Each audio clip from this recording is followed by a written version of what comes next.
Hey y'all, David Madaffari here, candidate for St. George City Council District 4. We are going to tackle one of the big ones. We're going to tackle the salary issue. This seems to be, along with the Home Rule Charter, one of the two main points of contention. These are the questions we get asked the most as candidates, and just what do we feel? How do we feel about the salary thing? How did it feel on the day, January 14th, when that vote was made? There seems to have been a shift in the perception of the St. George movement and those who are in charge right now.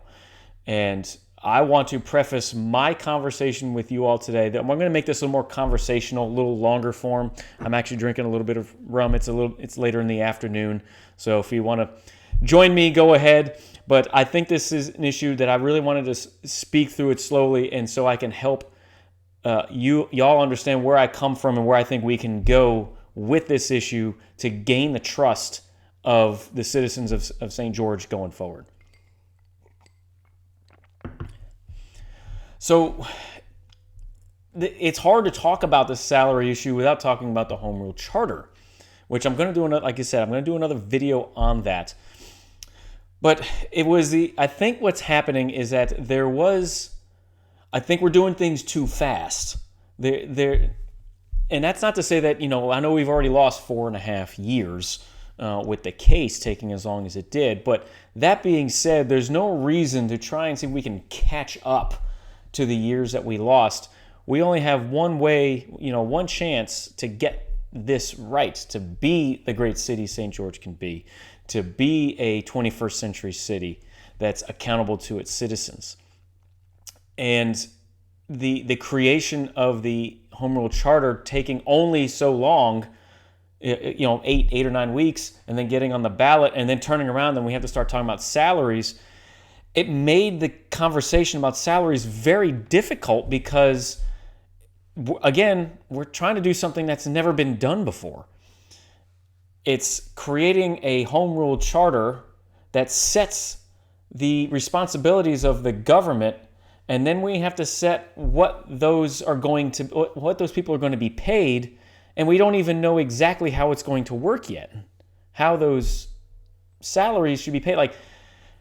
The main contention at the meeting was part-time versus full-time. Is the mayor part-time? Is the mayor full-time? Is the mayor ceremonial? Does he going to have a veto? Which I will say in the HRC, he does have a little bit of veto power. But again, I want to stick to the salary thing. And when the data was presented regarding other similar cities that do have a council-managed city, that the numbers being proposed for the salary seemed way out of line. And the great comparison was Dallas, who has a budget that's 10 times what St. George is.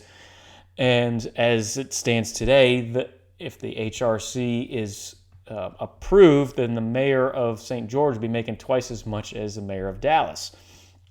It's not a good look. And you could say, Dave, well, who cares what it looks like as long as it's effective? I said, that's right. The problem is we don't know if it's effective because we don't know what we know what it looks like on paper, but we don't know what the actual day-to-day work's going to look like. And with the salaries as they are, it seems like we're putting the cart before the horse. I think what people at that meeting would have been satisfied with was kind of an either or to this concept of the salaries. It would be all we're really asking. I'll say all I was asking was if the HRC is approved, the salary should be based commensurate on those responsibilities. Which again, this hybrid model no one's tried it before, so we should err on the side of maybe being on the lower end, seeing how it works, and then when we're successful with it, then go to the people. And you have the backing of the people. to say, hey, look, listen, this is the work that we're doing. If you approve what we're doing, we'd like to raise the salaries, and get the people to behind you to agree. Yes, you guys are doing a great job. We believe that you can, we would approve that if you raised your salaries. But if the HRC is not approved, and we are under the Lawson Act, which is the traditional mayor-council situation, that the salaries would go on a different path, more towards what they've approved today, or they proved that night, rather. And it puts the citizens in a strange situation. I think it really put the government in a situation they didn't have to be in. Like, I didn't feel... My position on all of this is that none of this discord with the people and the creation of the HRC and the salaries to go along with it didn't have to happen. I don't think it would have been a problem at all if it was, we're going to set the salaries based on a traditional form of government, the Lawson Act, that is created in Louisiana, and was, to be honest, how as a volunteer with the transition district, was the only form of government I knew that we were even going to entertain. And so with this new HRC, and you're going to the people saying, hey, we want to pay the government this much money. Here's data that says things similar to this. People are being paid way less, but we're just going to do it in a different way. It's never been done before. And also, here's this new way we're going to present. And we want you to vote on both of them. And while the people don't get to vote on the salaries per se, I believe that the vote on the Home Rule Charter is going to be the referendum on the salary issue, because the people didn't get to directly vote on it. Because if the people approve the Home Rule Charter, then we have an extraordinary responsibility to make sure that the citizens get their money's worth for what the Home Rule Charter pays. And it's not just salaries for the council or for the mayor or for the police chief. There's other entities like a city manager that also get paid. So there's other expenditures that go with it. And so we need to make sure that if the citizens want the Home Rule Charter as it's written, that we need to make sure that these salaries are like we earn it. And if it doesn't get approved, there's a little bit of the ability to say, all right, the mayor and the council are being paid proportionally in line with other cities of our size, of our budget, to manage a fiscally responsible city. And and I think that's where it is. So my position was at the time, we should have we should have made it an either or. Whereas if the HRC is approved, the salaries would be this. If the HRC is not approved, then the salaries would be this. I think if we did that, if the council had done that, then there would be a lot more. We wouldn't be getting as many questions about it, and it would have at least shown the people. I mean, again, this is a brand new city, and the current people there were not voted by the city, by the citizens. They were appointed. So it would have been I would have liked to see, let's approve general salaries commensurate with the rest of, cities our size. Get the first elected people in. And if it's the same people, fine. But let the people actually get to choose that they said, okay, we do want this guy, we do want this lady to represent us. And then come up with a Home Rule Charter that can take the enough time to review it and have public comment, as opposed to having it done in less than 6 months.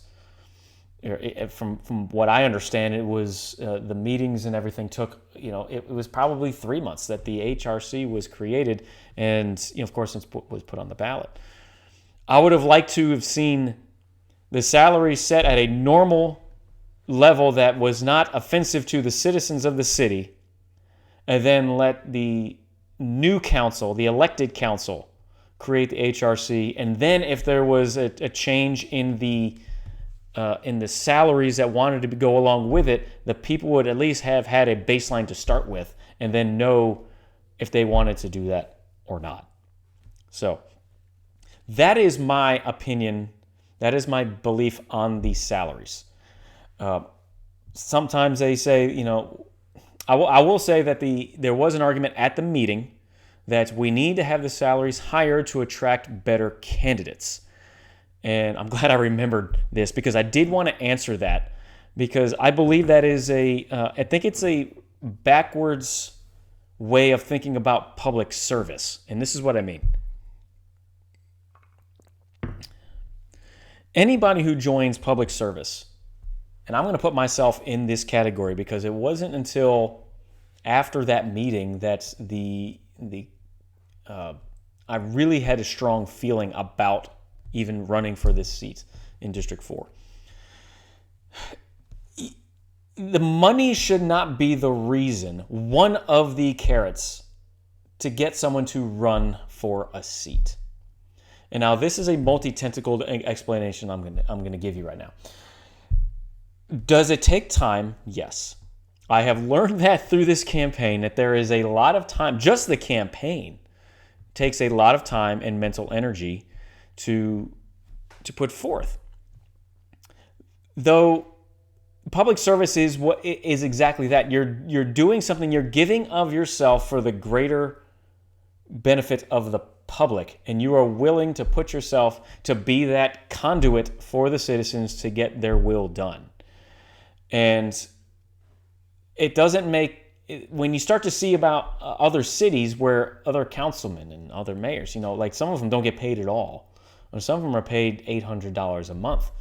So just knowing that that's out there, that argument for me as a regular citizen I joined this, I got into this only as a curious citizen. Knowing that that's out there, I would have to ask, if money is the reason if you believe money is the reason you get better candidates, then you're already suggesting that it is a motivating factor to get into politics, when that is not the design of a representative republic. We're supposed to represent the will of the people, and someone's going to step up and say, I'm going to do that. But if you say, I have a dollar amount that will let me know whether it's worth it for me or not, then that means that the call is not strong enough for you to do this job without knowing that you're going to get paid X amount of dollars. And so it might sound a little altruistic, but I'm going to be 43, and I'm just now jumping in this, never having done politics, getting into a political campaign before. But it's something that for me is like, it bothers me that was an argument to be used. We have to have these higher salaries to attract better candidates. No, I would argue that the best candidates are the ones that don't need the money and still have the heart of a servant to do the job, because it's not about them anymore. It's not about what's in it for them. Oh, I can get a paycheck. It's about doing what's right for the people that you represent, which is how this whole thing was designed to begin with. And and I think it really comes down to that. And it sounds simple. Again, it may sound a little idealistic, but if we don't have a desire to get to that point, then we're going to continue to have situations where we're always upset about our politicians and money and fiscal accountability. I would argue that the people who are willing to step up,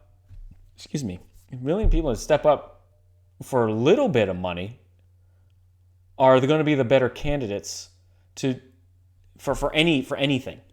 If you're willing to do the job because you have the heart of that servant, then let's use those principles to attract the best candidates for the job. I can't imagine that there would, if the salaries were half what they are, that we still wouldn't have candidates wanting to jump in and do the job.